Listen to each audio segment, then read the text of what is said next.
خەڵچینە کەسێ لە خوا نەترسێ لە حەڵاڵ و حەرام ناپرسێ لەوە بترسە لە خوا ناترسێ لە حەڵاڵ و حەرام ناپرسێ چونکە ئینسان کە پەیوەندی لەگەڵ ئەڵڵا بوو جەلە جەلالوه ئەوە دەگاتە پلەی لووتکەی بەرزی عیبادەت کە ئیحسانە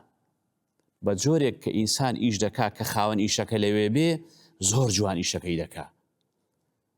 تۆش بە هەمان شێوە ئەگەر تۆ خوا نابینی خوا تۆ دەبینێ پلەی ئیحسان بۆیە ئەو کەسەی کە لە بینی یعنی لەگەڵ خوددا عیلاقەی بەهێزە و هەست بە چاوەدێری خوا دەکا ئەڵێ چۆن لە مڵکی خوادا لەبەر چاوی خوا لە ڕزقی خوا دەخۆم چۆن بێفەرمانی خوا بکەم چۆن کەسێ تۆی لە بیر بێ چێی لە بیرە